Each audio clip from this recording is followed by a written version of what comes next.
Hello, everyone, and welcome back to another episode of Shankopotamus. This is episode 8. I'm Ian Richards. I am joined by Jay Hamilton, my co-host, and today we're happy to welcome our Director of Recreational Soccer, Adam Creasy. Hi, Adam. How's it going? Good. How are you guys? Thanks for having me on. Absolutely. Yeah. Thanks for joining us. Yeah, looking forward to it. Yeah, we're good. So as we've done a couple of these interviews, obviously in previous episodes with other staff members, we're going to kind of rattle through kind of the same format of questions and give our members, viewers and listeners an opportunity to get to know you a little better, Adam. So just tell us a bit about yourself, where you grew up, where you went to school, family, that sort of stuff, if you could. Sure. Yeah. Excited to be on here. Grew up in Colorado, so pretty much local guy. I mean, we did move here when I was 3 years old, but not very young anymore. So I've always enjoyed Colorado. Grew up in Boulder, so I hope nobody out there holds it against me. Yeah, Boulder was a lot different back then, but it was cool. Went to high school at Fairview High School, where I played varsity soccer and varsity basketball, and then went on to go to the University of Northern Colorado, where I played soccer as well, and then took a little trip, moonlighted in a glorified adult league with what's called the Rapids Reserves now, but back then it was Boulder Nova. We were like an adult league team, so that was a lot of fun. And yeah, very blessed to have 4 kiddos. I have 2 boys and 2 girls, so life's kind of busy in that regard, but it gives me a lot of insight into parents and working with kids, which I really appreciate. My oldest boy, Cole, plays for the club. He's on our 2005 select team, and he goes to RV, so he's excited to finally play some high school soccer. Hopefully it kicks off. And then I got 2 daughters who love to do dance. They kind of broke dad's heart by not playing soccer anymore, but I'll be honest, I'm struggling being a dance dad, but figuring stuff out. Then my little guy, I don't know. I'm sure there's a lot of parents out there who are like, why does my kid want to like play Minecraft all the time? So dealing with the technology piece, but very, very blessed to have some great kids, and my family still lives in Colorado. So it's a good place. Awesome. Adam, tell us just, for the viewers and listeners, kind of your role at the club currently, how many years you've been here, kind of exactly encompass like what you do for that. Sure. Yeah. I'm the director of recreational soccer. So I'm very lucky to work with a lot of volunteer coaches. And we start our program starting honestly with 3.5-year-olds and then running all the way up to 18-year-olds. Obviously in the recreational side, we got a lot of young players playing. As they kind of get older, they transition more to the competitive program. But what's really unique about our club is that we still offer that recreational pathway for kids, regardless if they play competitive soccer. And that's something I hope viewers and listeners can, really grasp onto, so to speak, that we offer it all, and we just want kids to play, have a great time, and learn an awesome sport. And my duty is, I help educate our volunteer coaches.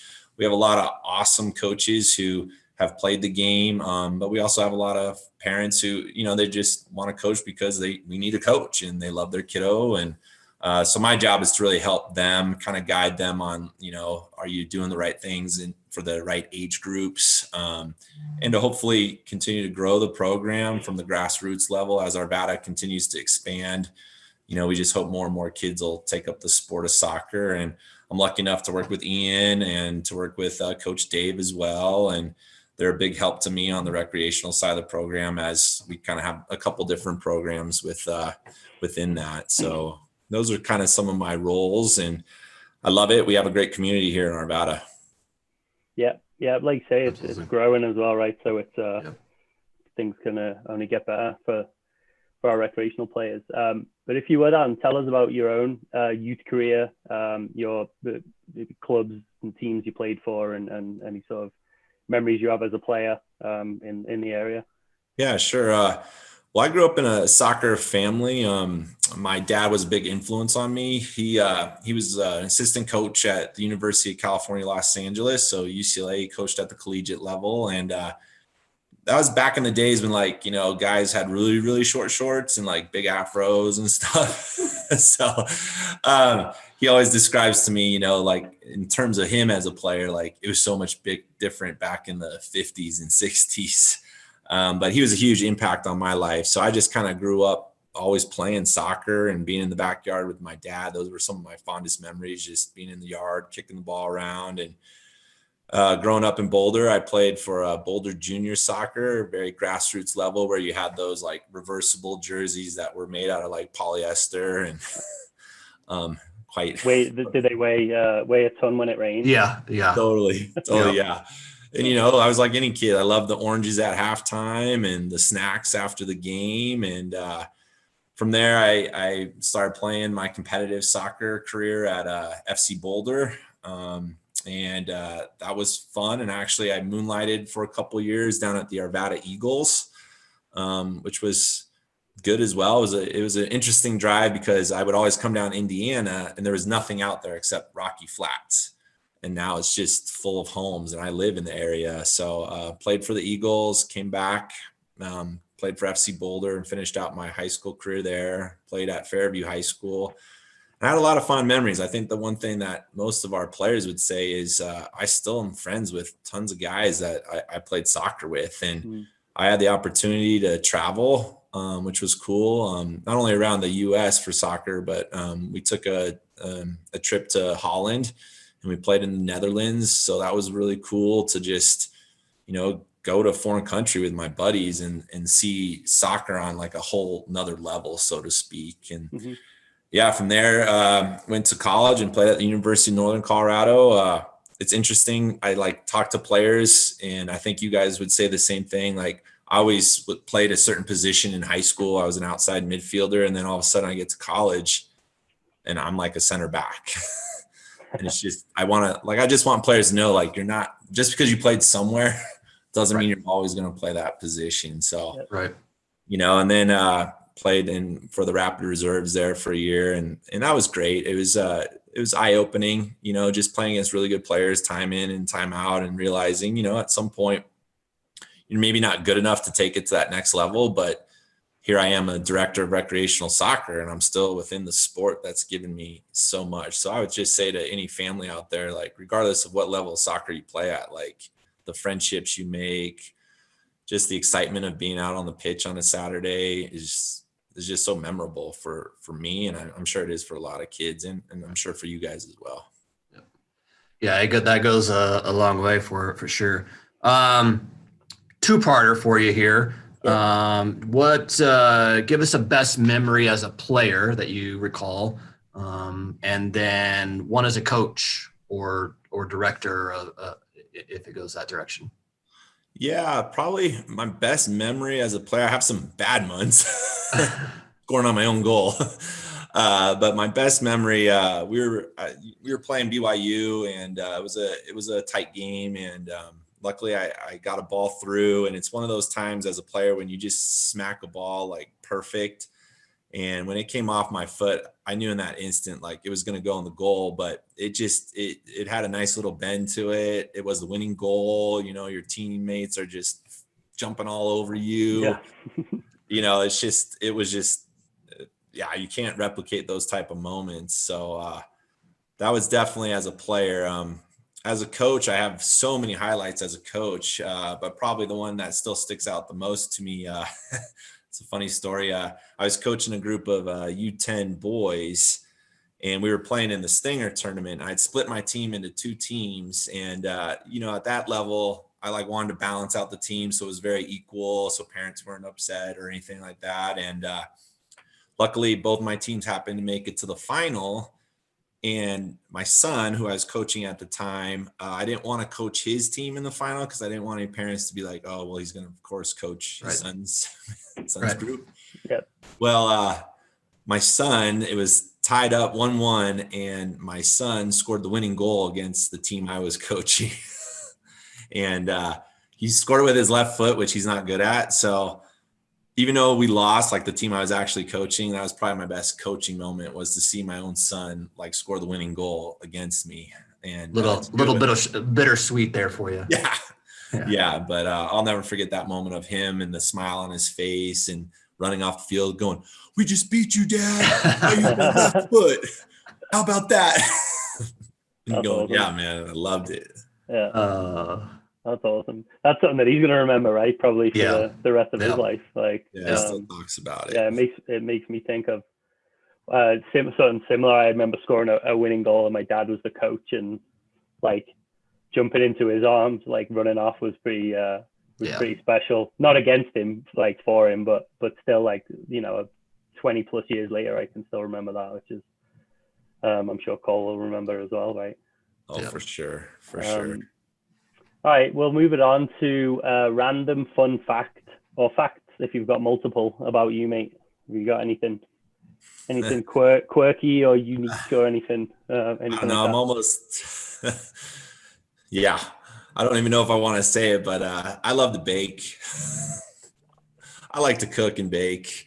I make some really good pancakes and sweeties, and I love cooking for my kids. It's always fun to like have them go like, "We love it when you cook." Like, so that's some stuff I enjoy. One of the things I did as a kid is I used to enter a bunch of free throw shooting competitions held by the Elks Club. So I'm a 2-time runner-up in state qualifying for shooting free throws. You'd have to shoot 25 free throws. And one year I lost making 23 out of 25. Another year I lost making 24 out of 25.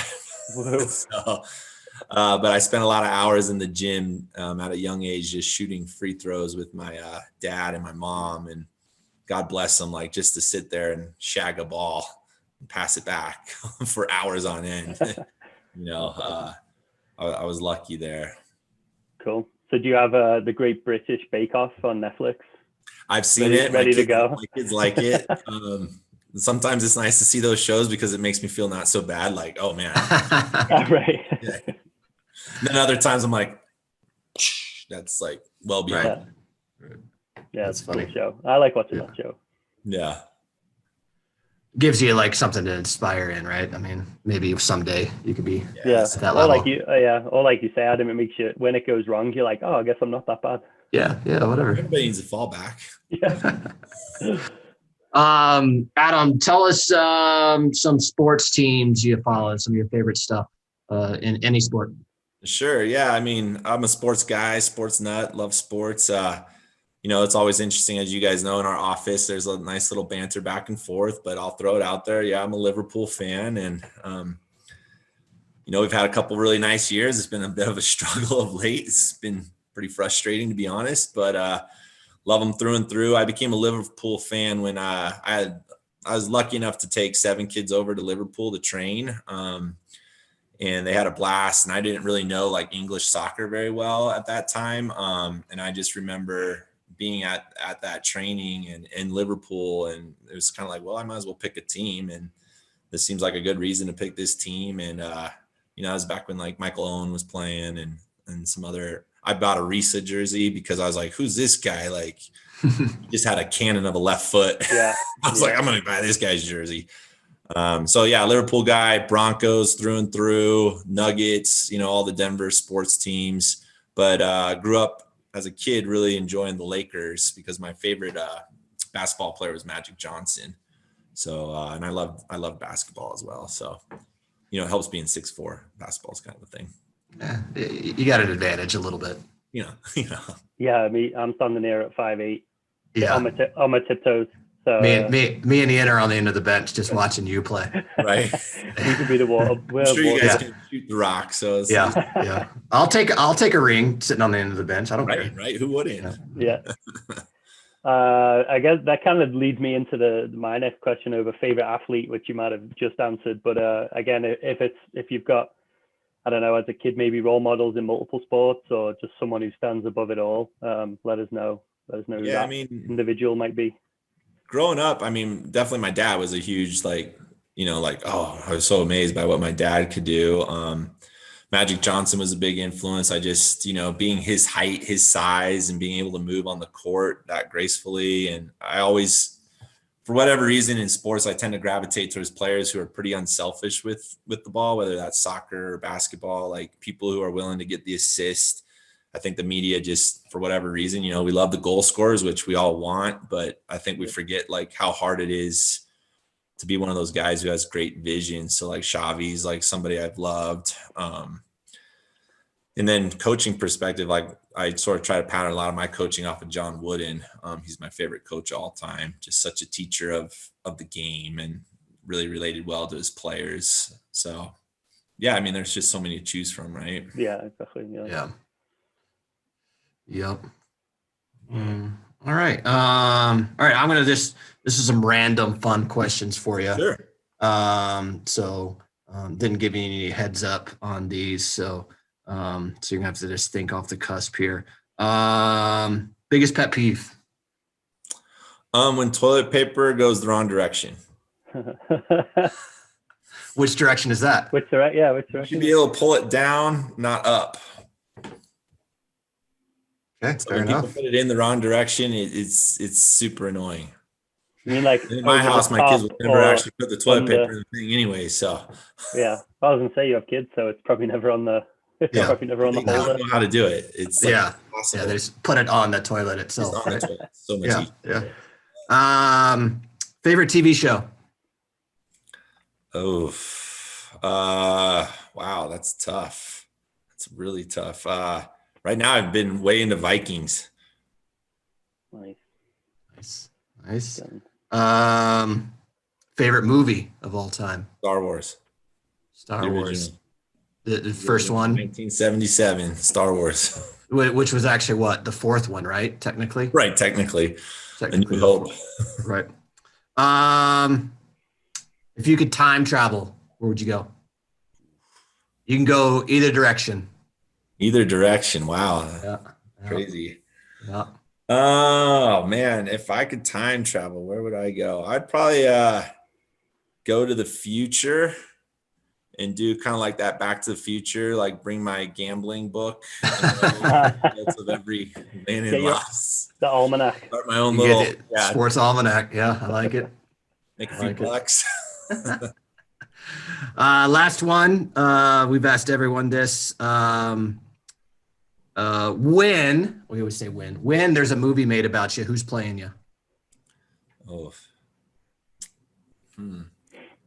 I think he's pretty hot right now. Keanu Reeves. Like it? Got a little bit of the look, he can kick some butt if he needs to. Well, John Wick or Bill and Ted's one of the Really get those kids moving around the field. Yeah. Right. Or it could be Neo and just be in 7 places at once. Right. Exactly. There you go. Right. Perfect. Go on, I'm going to fire some at you as well, Adam, which we've done again with other guests that we've had on. This is just kind of an either or in terms of rivalries, sports teams rivalries. Majority is soccer, but if you had to wear the jersey for a day, tell us who you'd pick on these. You ready? I'll start with your favorite. I bet United or City. City. Arsenal or Spurs. Spurs. Newcastle or Sunderland. Newcastle. Barcelona or Real Madrid. Barcelona. Inter Milan or AC Milan. Inter. Dortmund or Bayern. Bayern. Go to Portugal, which I know you've been to. Sporting Lisbon or Benfica. Porto. So neither. I know it's not one of yours, but that's who I would take. If I had to, it'd be Sporting Lisbon. All right. So up in Scotland, the old firm, Rangers or Celtic. Rangers. The Yankees or the Red Sox. Oh, Yankees. And then the last one, I'm going to skip to that I think we'll know the answer to, but the final one, OU or Texas college God, I hate football. both those teams with a passion. This is the J. I think I'll take OU. Oh, Yeah, you just J's here. All right, cool, man. Thanks. Yeah, thank you guys. But as we, I guess we kind of timed inviting you on to chat to kind of coincide with some the spring kind of registration period and heading towards, we're probably 5-6 weeks out from the recreational season really ramping up and getting going. So I guess we could give you the floor, so to speak, Sure. to kind of chat more about what registration looks like, what kind of what the program is, and how people might get involved with us in Arvada. So over to you, mate. Yeah, I appreciate that. Thanks, man. Well, we still have a couple weeks left of registration. I won't actually be closing our registration window till the end of February. We'll probably leave it a little open for sure with the younger kiddos, but for our age groups, 9 and up, we've got a couple more weeks. Registration's been really good so far for the spring. I would just encourage anybody, if they want to register, that they register as soon as possible. Teams are starting to fill up pretty good, but I definitely have some age groups out there where if you people who are watching know of kids who are ages 9 or 10, boys, girls, there's some spots left. Some of our other age groups, I can try to fit some kids in. But the biggest thing is to register, you got to get on our website and create an account. Most people who've been at the club already have an account and can register. But for those new people is to go to edgesoccer.net and create an account and register for our upper recreational program. I think it's a great program. Teams train twice a week with a volunteer coach for an hour. Games are on Saturdays. And for some of our age groups, we really keep it pretty local, which is cool. So we've partnered up with Wheat Ridge, Avalanche, that club, Table Mountain Ice, which is over in Golden and Westminster. So that way a lot of families don't have to feel on competitive soccer, the amount of travel. So I think that's kind of cool. And then our older rec teams, there's a little bit more travel, but the state's done a pretty good job of trying to keep those teams in the same region, so to speak. What I love about recreational soccer is it's pure in terms of just come play. There's not a lot of judgment. You don't have to feel intimidated like, oh, I've played a lot or I've only played a little. It's just about getting out there and learning and being in an environment that's fun and easy going. And it feels safe for a lot of families who might be kind of new to this soccer journey, so to speak. And I really like that. And we have great volunteers. I also get out personally and I work with all the teams throughout the season, which is good. All the curriculum that the coaches get comes from me. And we have a lot of good volunteers who are invested in, they know it's recreational soccer, but they're out there and they're working and they're trying and they're putting together a good thing for the kids. And, and then they get to play on Saturdays, which is just a blast. And, I love it. So, the big thing too is if there's any people out there, if you ever have your heart says, I'd love to get in and start coaching, we're always looking for coaches. So, even if they don't have a kid, but they just want to start somewhere, I think recreational soccer is a great way to get your foot in the door and kind of get your coaching chops started a little bit there. Because honestly, if you can coach a lot of our recreational players, that's a big deal. And it'll only help you if you want to transition to the competitive program. As you guys know. So yeah, I'm excited about what we have to offer in Arvada, and hopefully, people can spread the word that Edge offers, Real Edge offers recreational programming for all kids. If you want to play soccer, we got a place for you for sure. Definitely. How do people get a hold of you if they're interested in volunteer coaching and sure, yeah. If trying anybody to get that ever wants path? to get a hold of me, probably best is email adamc@edgesoccer.net. My information is also on the website. Usually try to get back to people as soon as possible. Right now registration is coming in, so it's a little slower turnaround, but that's the best way to get a hold of me. And I'm always, even if you can't coach a team, there are opportunities for particularly anybody who might be interested in just helping us train kids, come out there and work with the kids and get around them for a few hours. Hello, everyone, and welcome back to Shenkopotamus episode 8. I'm Ian Richards, and with me is Jay Hamilton. The earlier segment that you've just watched was our interview with Adam Creasy that actually got cut a little short. So we apologized for that. We kind of ran out of time on the Zoom call that we set up. But great insight from Adam about what options are available in the rec program. If you missed his contact info, if you're curious about that program and about getting your player involved, his email address follows kind of the same format as the rest of the staff. So he's Adam Creasy, which is Adam C, ADAMC at edgesoccer.net. Reach out to him if you're curious about getting your kiddo set up for this coming spring season or in future seasons, and we'd love to take care of you and get you set up on the soccer field. So Jay, we'll move on to, we kind of flipped it, having our interview first, and we'll talk soccer second. Curious to know what you picked up on over since the last time we spoke, which was actually a couple of weeks ago, because obviously I missed a rather important engagement. Yeah. So first of all, welcome back. Thanks, Nate. Right. You got, can you keep your eyes open? Have you got any much sleep lately? Nope. But no more zone defense for you. No. Get that man-to-man going, right? Man on. Yeah. Short-handed defense going on downstairs at the moment.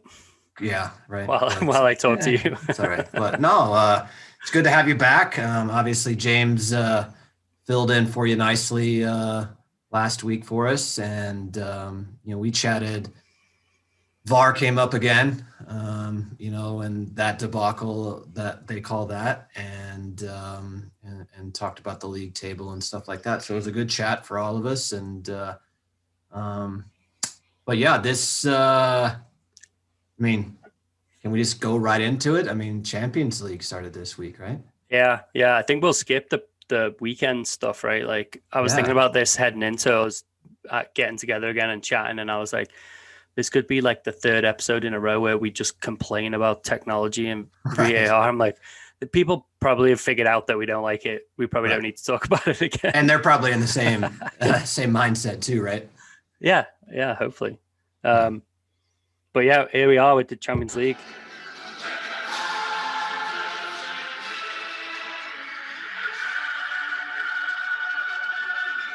For that. Yep. So professional. Yep. Big time here. Yeah, European football, European soccer's back. We've had the 3 days. By the time we're recording this, it's been the 3 days of two days of Champions League, and then today, because we're chatting now on a Thursday, the Europa League has gone through. But let's go back to Tuesday. Barcelona played PSG and RB Leipzig played Liverpool. That got our those two games got our attention. Certainly got my attention because the two results went the opposite way to what I was expecting. I don't know what you thought, but I thought 2 home wins and it was two away wins. Yeah, the Liverpool game didn't surprise me. I know they're not in the greatest of form and, kind of all over the place in terms of their lineup and all that. But, Leipzig, I didn't feel like, this was a good matchup for them overall. Maybe the PSG game did, I don't know. Those are two quality sides, and probably history should tell you that Barcelona is going to, get the result, and especially at Camp Nou. But there's a kid out there called Mbappe, and he's pretty good. He's a little better than average. Yeah. So 4 away goals. Wow. How does Barcelona overcome that? They didn't show a whole lot in the sense of in the home leg there, where you're thinking, well, there's goals there. They just didn't take their chances. It's like they got one. It was a penalty. And you're like, it was slim pickings in terms of goal scoring chances from what I remember. Yep. And then PSG, I guess, had most of the ball. I'm looking at it on my other screen. I could actually pull up the stats and say facts rather than guessing. But I remember that in commentary, the two announcers were saying something about the PSG seemed to have the lion's share of the ball, et cetera, et cetera. And when I finally put the audio on, and I was, kind of milling around the house just with it on the TV, not paying too much attention. Because I honestly thought Barcelona would, maybe not a classic, like they were going to run up the score, but just like control the play, control the tempo, ultimately get a goal, and more of, I guess I interpreted it as or envisaged it as like PSG would little smash and grab, maybe steal a goal, lose 2-1, 3-1, but they've got that away goal in the bank. And then, but according to the BBC website I'm looking at, it said PSG only had 47% of the ball and Barca had 53. So, I mean, I know that doesn't always paint the picture of a game, but Right. So maybe it was a bit even Steven in terms of completed passes, and shots look pretty similar, but shots on target, PSG had 9 to Barcelona's 4. So maybe a bit more productivity in the final third from PSG, and obviously Mbappe just clinical. Well, and another thing too is it might be, I think Barcelona's just a little long in the tooth now, right? Got a lot of older guys playing. Yeah.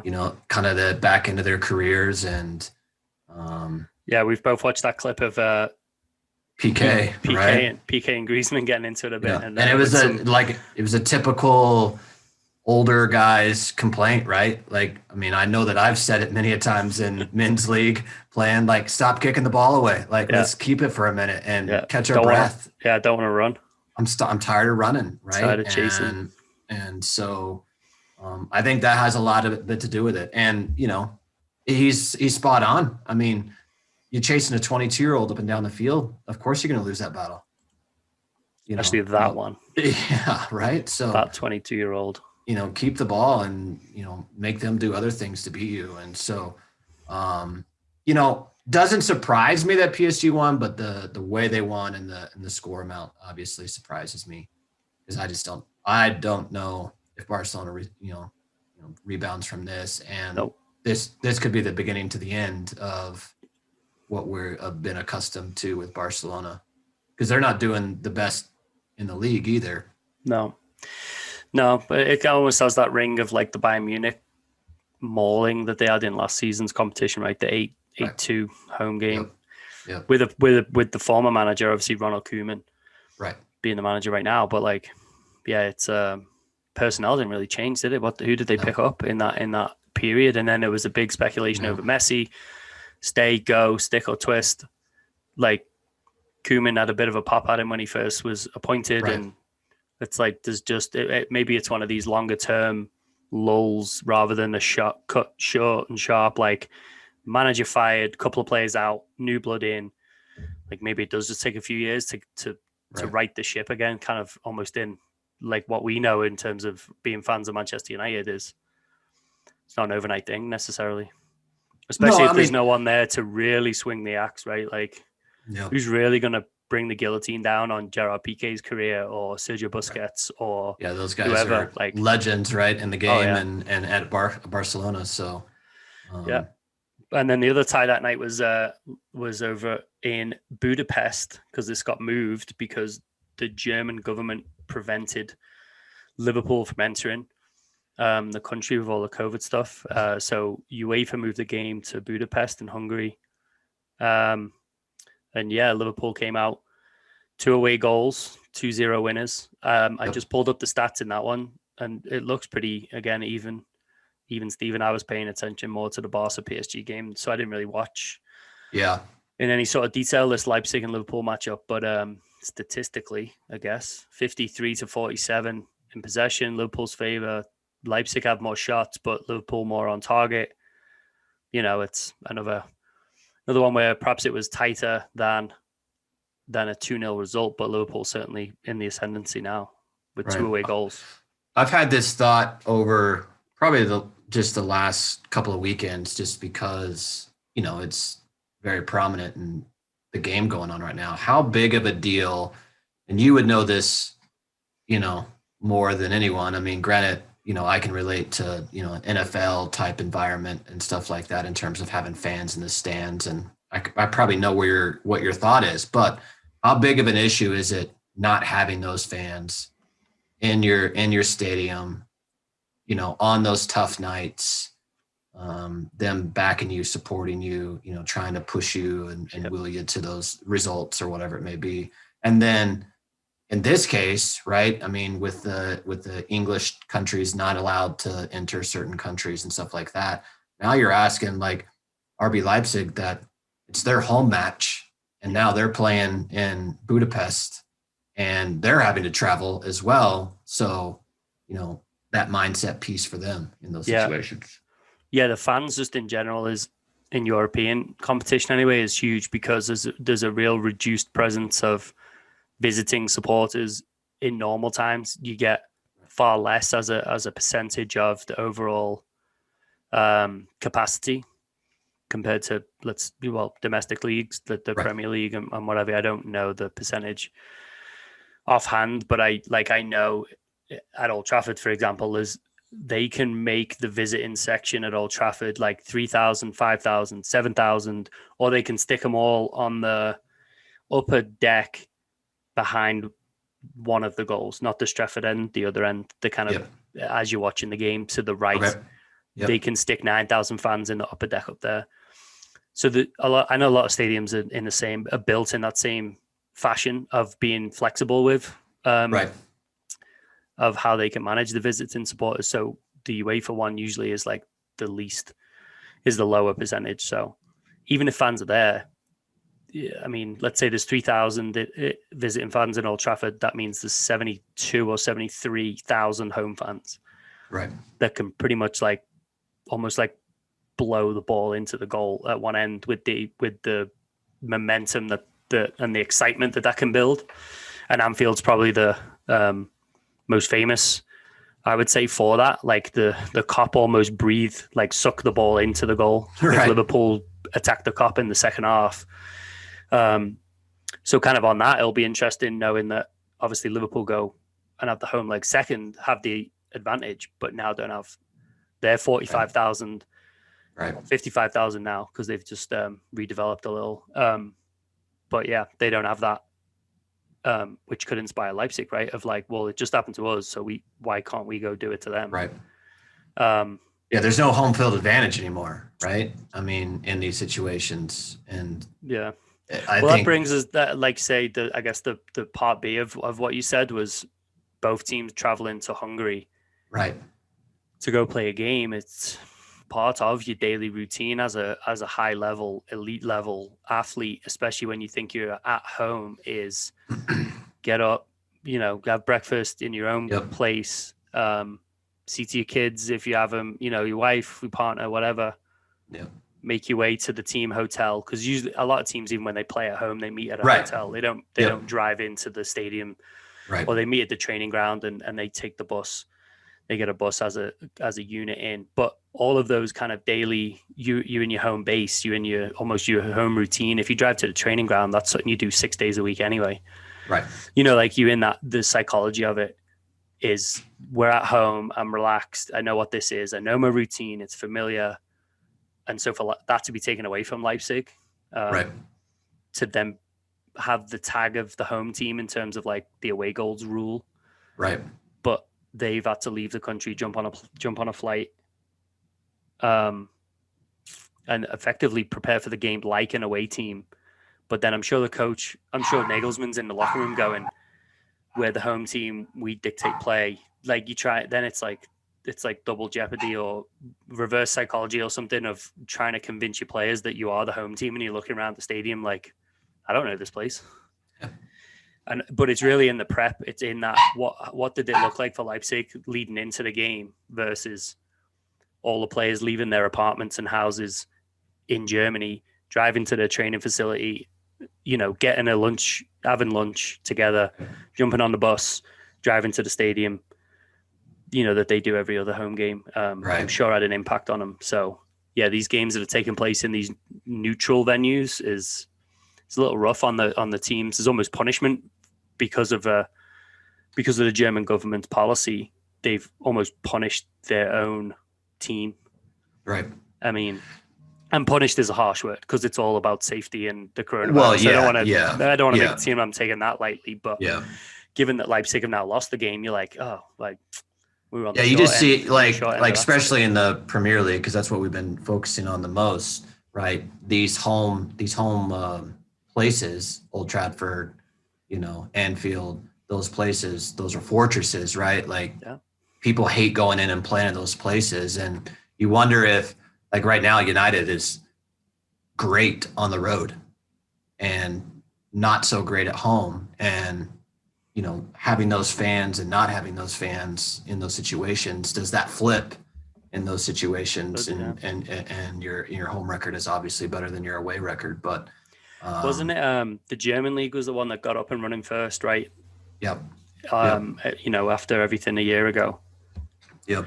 And I think there was some data in the first couple of weeks from the Bundesliga getting going again that the visiting team, like, they averaged out the points earned and chances created and all the other algorithms that a lot of these high level video platforms and whatever you can do now, like expected chances, expected goals, like the visiting team like exceeded all of those predictions from like educated guesses of the algorithms, and the away team was like almost held the advantage in those opening rounds of the Bundesliga when it came back last summer. Right. And maybe that, like, say, it's just a continuing trend. Yeah, I mean, it's it's massive. That the passion. For me, like I said, being over here from the States and being able to go to other sporting events here, NFL and all these things, it didn't hold a candle to when I went to Old Trafford and was in that environment, and you stood the whole time and you sang songs, and there was no breaks except at halftime, and it's just a massive difference in terms of that support, and those, like you said, 70,000 people freaking getting after you, good or bad, right? Yeah, exactly. Bad. You gotta remember the bad as well. Yeah, and I think it's just such a huge part of the game that I think everyone can't wait to get back, because regardless if you're on the road or at home, I'm sure you're missing that piece of the puzzle for sure.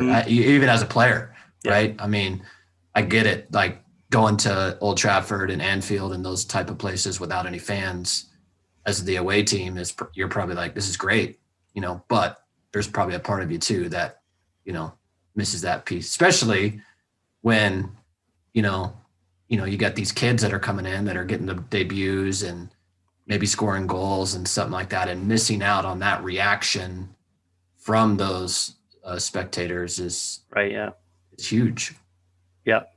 Yeah, definitely. It's I can't wait for the day that they all come back. Yeah.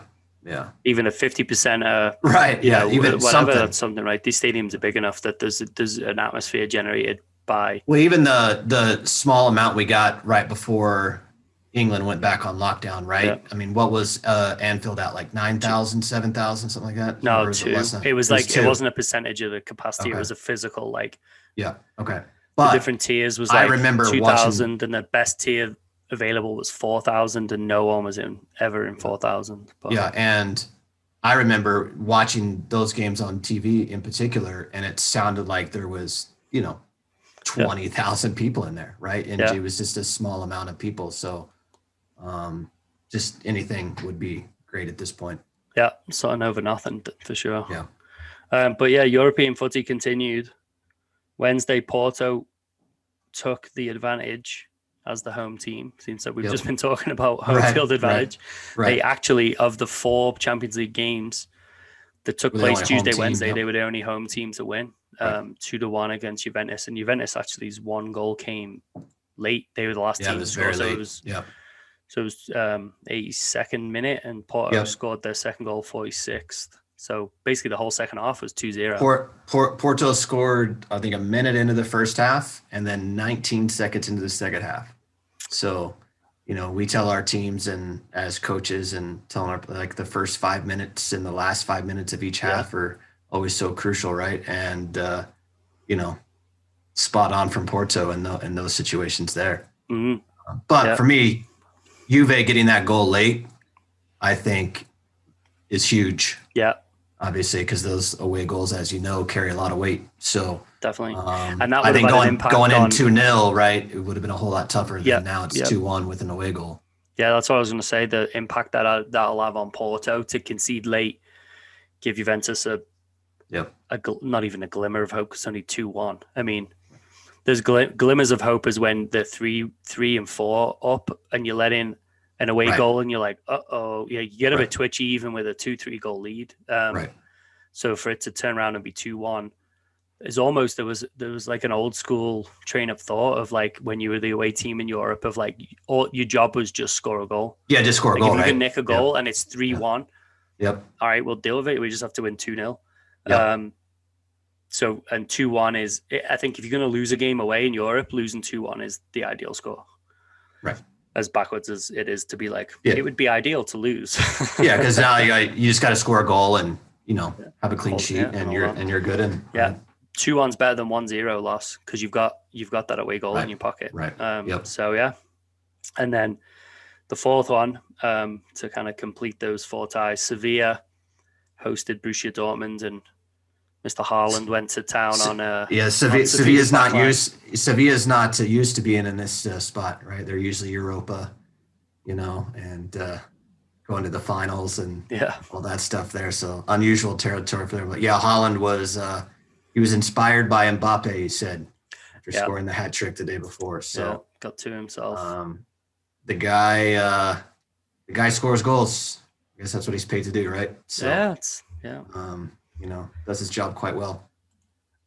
absolutely. It's yeah, and doesn't really have any, just all business in it. Like have you seen like his interviews? Like yeah.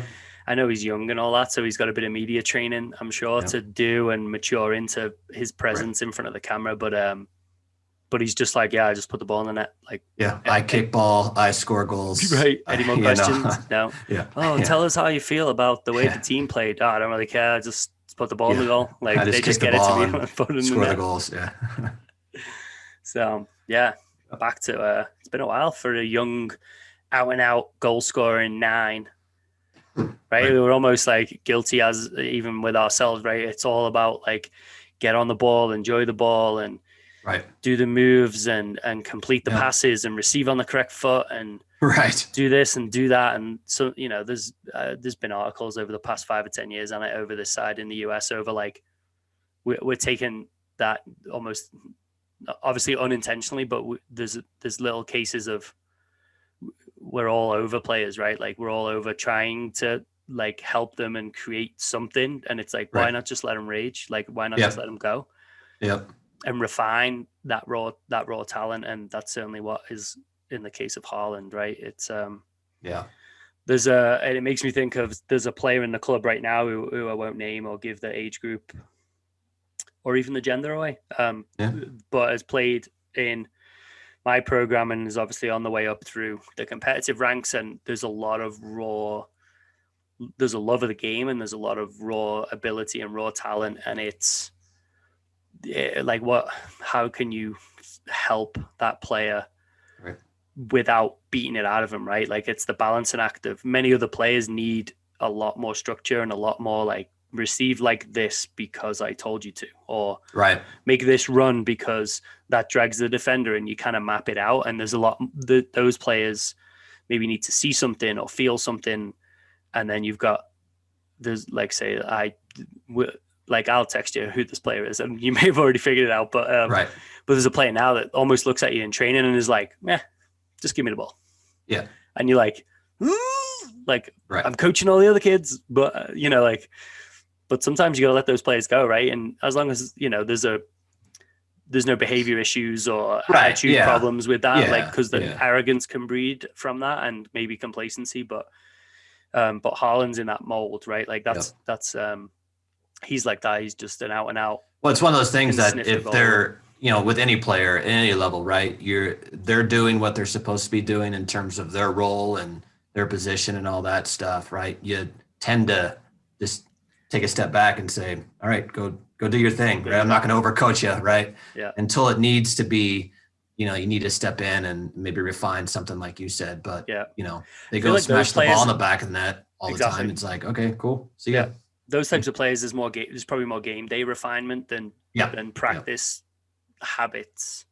I mean, there's details that every player needs to work on, right? Like body orientation and helping players out, receiving in what we feel is the correct way or an advantageous way, or refining the moves and the execution and the acceleration after to get past the defender. Like every single player in the whole Right. country and the whole world needs that sort of stuff. But then these special ones that just seem to have a knack of doing something special to get themselves in front of the goal, they probably, like say, then that gets you, as a coach anyway, it gets you fired up to refine that on a game day. Like, hey, next time when you cut in, or when next time take them down the line, or give them ideas, right? Yeah, and it can be exciting to see him apply that as well. So right, for sure. But yeah, it's fun to watch Haaland.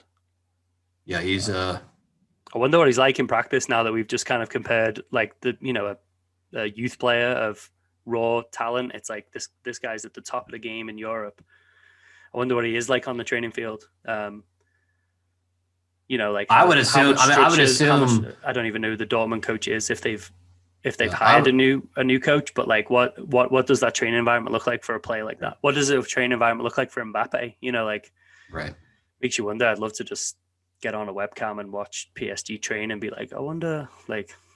My guess is Haaland is still probably quite raw, right, in terms of just his overall abilities and probably untapped potential still. Mbappe's been doing it for a little bit longer, so he's probably a little bit more refined in terms of his abilities and what he can and cannot do, which is very the can't is very little, I'm sure. Yeah. But I think Haaland is just going to. I mean, I think I saw something, and I'm sure you saw it. I mean, whatever Dortmund paid for him in the market, I think it's doubled or tripled in value. He's doubled and tripled or valued already in the short amount of time that he's been there. Yeah.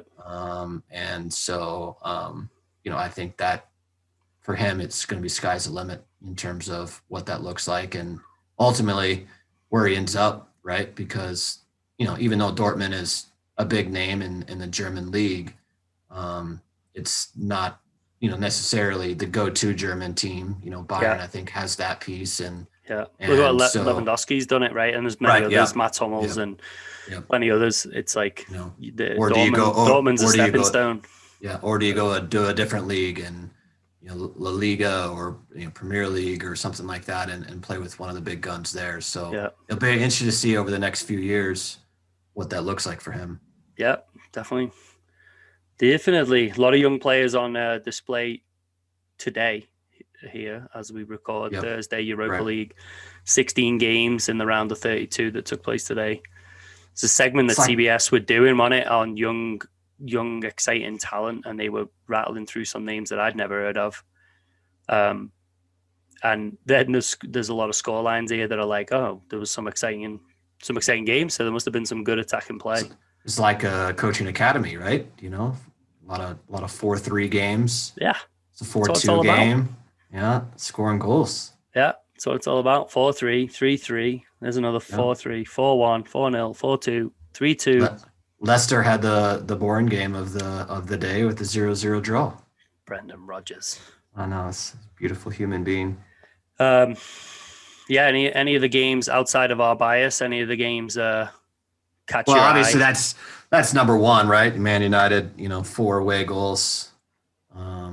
It was an impressive game by them. Let me see. The CBS guys listed it as like the tie of the round as well, and the way the game's gone, you're like, oh, was it? Like, yeah, I know. Which is good on United for taking care of business, but for me, the Tottenham score.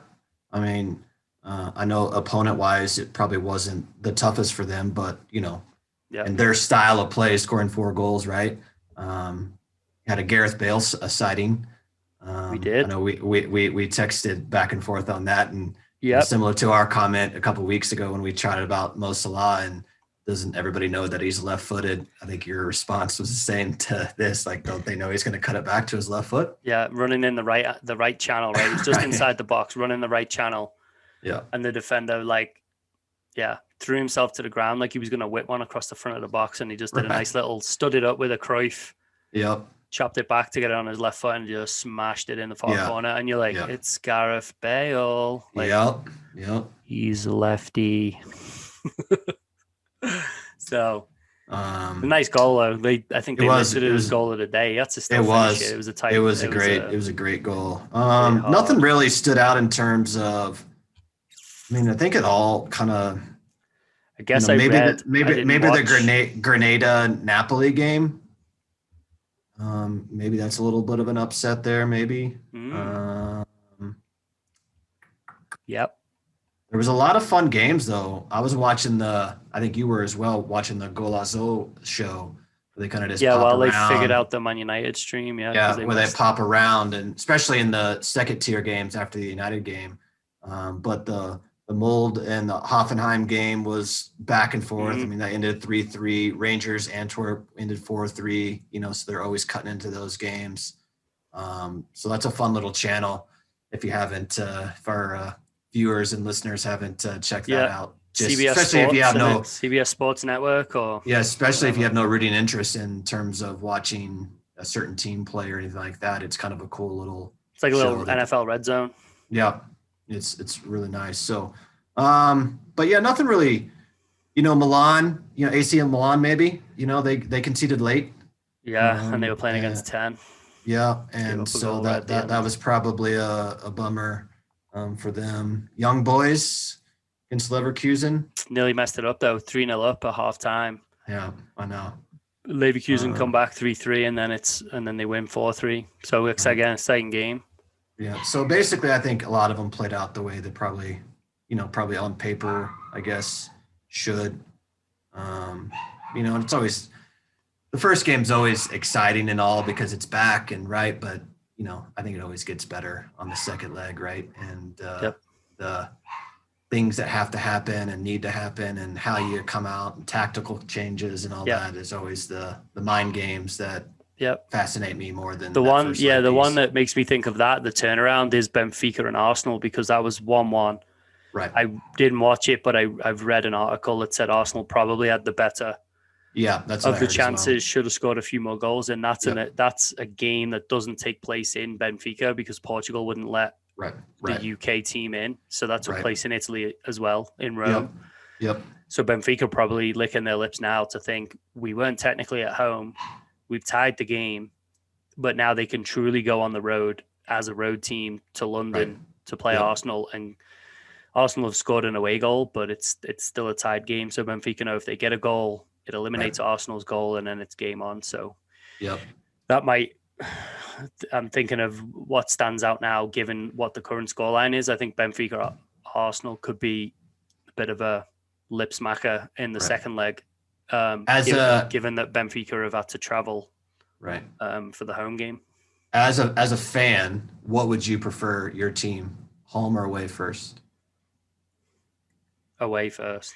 Away first. Yeah. In a normal, non-COVID. Right. Yeah, all that. When I was a kid and, watching United and the other teams, like, to a point, I want the other English and British teams, I guess the two Scottish teams that often would advance to the groups. And if they made the elimination phase, you'd want them round of 16. Like early, you'd want them to advance. Right. But yeah, home second. And then into that mindset we said about early, like Juventus is like they've lost 2-1 away, but like especially scoring late, you could feel like a win. Right. You feel like it's a 1 week turnaround and the momentum's with you by the time you play that second leg because you're like, we closed it out. It becomes the easiest team talk for the coach, right? The last 5 minutes, we got a goal. Let's start like that in front of our own fans, rah, rah, rah, get an early goal, level the tie, and then go take care of business in front of our own fans. How do you think that's going to affect, like Europa is next week, the second leg, but Champions League is 3 weeks. Okay. And so how do you, because normally it's you play, don't you usually play in a normal non-COVID, you play back-to-back weeks, or is it 2 weeks? Champions League's, yeah, is a 2 week turnaround. It's a 2 week, so the first group plays Often. and then the next group, and then it turns around to the the following. So it's like for the viewer, it's kind of 4 weeks in a row. Right. But you're in week 1 and 3, or you're week 2 and 4. So it sounds like there's going to be an extra week in there. Yeah. Does that make a difference? Could make a difference to the Barcelona PSG game. Yeah. Because Neymar's going to be back. Right. Makes it even worse for Barcelona. Right. Yeah, that's the long time, isn't it? It's a long. Yeah. I mean, what's the phrase about strikers? Strikers have got to have the shortest memory, right, to get the next chance. And it's that 3 week timeline gives, all these losing teams in leg number 1 That's a long time to dust yourself off and watch the video back and go train, 10, Well, and play 10, 12 times in that period. Playing your domestic league games and Yeah. that piece, right? So your mind's quickly got to kind of change into that atmosphere as well in those situations. So Yep. It'll be interesting to see. I think probably most players would prefer to play that next week, right? In that same, just get it. Just you got the first leg done. All right, we'll see you next Tuesday, Wednesday, Thursday, whatever it is, right? And we get after it again. I wonder if there's a delay in that for like COVID stuff. That was what I was probably when gives I everyone a chance having left the country to figure out, the quarantine piece, right? I mean, if you get Yeah. if you get test positive on your way traveling back or whatever, are they putting that buffer in there?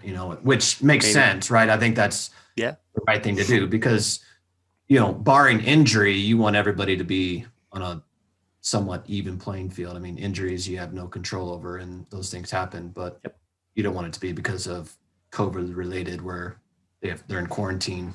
Right. Imagine, let's look at a game here. Red Star Belgrade and AC Milan, it's just basically at the top of the list. If that was a 7-day turnaround, and they're going to Italy for the second leg, what if half the Red Star squad go down? Right. Yeah, maybe they've built it in for that. Well, actually, they do travel there in 7 days, so because that's Europa. Right, yeah, Europa. So Europa's different, right? Europa's different, but Champions League. It looks like they've kind of put that buffer in for it. Yeah, so which fun. is just a good thing. So, we did this last week, myself and James, and we'll get you on recording for this. But as of today, going back to Premier League, real quick. As of today, how does the top 4 finish in your eyes? 1 through 4. City are going to win it. Yeah. Bookies have already started paying out. Right. I don't know if Colorado has done, but like back home, I was texting with my brother and he's like, yeah, they're already paying out. I'm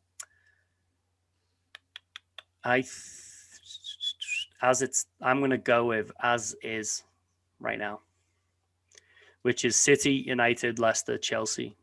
In that order? Yeah. Okay. I think there'll be a bit of there'll be movement for the next 14 games, but I think where it's at is where it'll land. James, I believe James went, if I can remember correctly, James went City, obviously. He went Chelsea 2. He went United 3, and he went Leicester 4. Okay. So same as you, but just kind of different. Same 4 order. in a different order. And I went City 1. I threw United in second, even though I'm not super confident with that. I went Chelsea 3rd, and I did painfully put Liverpool in getting 4th. Yeah. So I think as is going to be. Yeah. Yeah. It's going to be interesting, right? I mean, 7-8 teams in that mix. Could see Liverpool taking 5th. Yep. Maybe they squeak in, but yeah, I'm gonna West Ham. I think drop a couple of places, not a lot. I'm just looking at the rest of them. I don't see Everton sticking around or being in the conversation. They could stick around that 7, 8, 9, but right. I think top 4. And then going back to the stadium piece, I think that's the reason why City is doing so well, because they're so used to playing in front of no fans, right? Exactly. So you can't call the stadium the empty had on purpose and not expect exactly and not expect a little bit of. They're accustomed to playing with that amount of noise in the stadium already. So yeah. What's the joke you use all the time about it's dress up as a chair day or something like that? Oh yeah, it's like a costume party. Come dressed as a chair. We call it fancy dress in England, so it's fancy dress day at the Etihad. Come dressed as a light blue colored chair. Colored chair, yep. Like, oh no, it's actually a chair. There's no one in there. For all you City fans out there. Yeah. You know who you are. Yeah. Well, that's a good note to end it on, right? A dig at City. Absolutely. Anytime we can do that, right? They're running away at the league already, so might as well get Yeah. our shots in while we can. Yeah, we can take our shots now because they've won the league. Right. Yeah. Like a month ago when they were 8th before they went on the run, I was like, I don't want to say anything bad about City, although I'll jinx it and they'll go on a run, and they did anyway. So Yeah. so what are you gonna do? Yep. Hey, when De Bruyne can take an injury and Aguero still isn't back, and blah blah blah, the defensive stuff and the replacements, like those, they come in and they're just like, it's seamless. It's like Foden. It's because they had the 2-week COVID break, right? Yeah, right. 48 hours that they got. They got the 2-week break, right? But when they can come in, when the players come in and Gundogan has done what he's done, Foden's getting his regular run and is showing what he's about. Mahrez seems to get more minutes now. Do you think Foden continues on in terms of like just getting better and mainstay in the English national team and all that? Yeah, you think he's mature enough for that piece? I want him to. It's the forever, we spoke about this on the last time I was on, right? Like the forever conundrum of international players from the different clubs and the different systems and the different messages, all come in. A little bit of ego there of, well, we do it this way at City, or we do it this way at Man United, or whatever it may be. And it's Southgate's job, it's any national team manager's job to put those pieces together as best he sees. Right. And it's weird to think it would be a knock on Phil Foden, but like he's operating on a level that many other English internationals aren't going to be on that page. Right. Maybe Grealish and Sterling because he's a teammate. Yeah. But like his level of understanding is going to be so far above other English internationals because of Pep, because of the level of detail in the system with Pep. Foden's almost going to be too good for the supporting cast. He's going to be too good for the supporting cast around him. He's going to see a pass that no one else is going to see, and it's going to look like Foden lost the ball. And you're like, well, Harry Kane didn't make the run, or Jordan Henderson didn't offer support in the right area, or whatever. Marcus Rashford didn't make the run. Like Rashford doesn't operate on a psychological, like that deep level of thinking that Phil Foden does because of Pep. There's no way that Rashford's getting that same stuff, or any of the other boys for that matter. Which again, that could be to the detriment of Foden's international career. Hopefully not. And it sounds strange to say, but yeah, I've got so much time for him, and not just like he moves well, right? He just looks like a player. He just looks like a baller. The way he looks moves, the part, right? Yeah. But like, that he's getting that information from Pep, and that was going to be the point that I was going to finish it on. Even though he took a shot at City, it's the replacements that have come in. It just goes to show that you have Pep as his way, right? Is the Pep way, the system, the runs, the cues, the triggers, and it's like next man up, and it's like they don't skip a beat. Yeah, it's seamless. Whereas you watch Bruno Fernandes come off the field for Manchester United, and it's like house of cards. And like it's shown with Liverpool, and I think it's a central midfield issue with Liverpool. Like Henderson and Fabinho are not in the central midfield for Liverpool, and it's like the wheels have come off a bit. You could go through team after team after team. Like there are players that make teams tick, and City is not one of those teams. City's not a player based.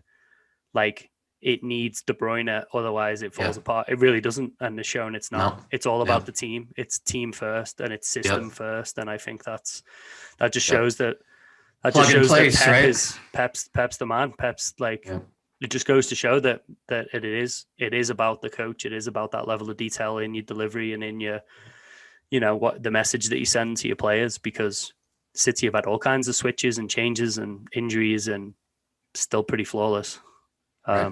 Absolutely. So yeah, well, unfortunately, we'll look forward to them lifting the trophy in May. I won't tune in that day. I will not. TV will be going off, but but no, man, they're flying. No one's going to stop them. No. So anyway, all right, that's that. Like we said, Adam Creasy was up prior to us, and we got cut short. We're running this on a shoestring budget. If you want to sponsor, If you want to sponsor us, and we can upgrade our Zoom account, hit us up. We'll give you a little but plug. now it's going or well, something. mate, isn't it? It's 8 episodes. Yeah. Had some good I'm enjoying it. conversations. We hopefully put our staff out there as well for people to kind of get to know, and we'll continue on. We'll try and dig up some more maybe former colleagues or friends or whatever for an interview or a chat. I'm going to reach out to a friend back in the UK that's that may, I don't know if he's even allowed to chat with us about what he does because he's now a Premier League referee. Right. Be awesome if he was allowed to. That's good. That's probably going to be the deciding factor. Awesome. Is whether or not he's allowed to do any sort of, as we joked, it's a low budget operation for us, but it might not be allowed for him to come chat with us little youth soccer club in America because of the high profile nature of his job in the Premier League. But if he's allowed to, I'm going to reach out to him and try and find out. So that would be awesome to get him on. And if not, we'll keep digging into the Rolodex, and we'll hit up some people to chat with in the future. Yep, it will. We'll find someone. Someone will come on.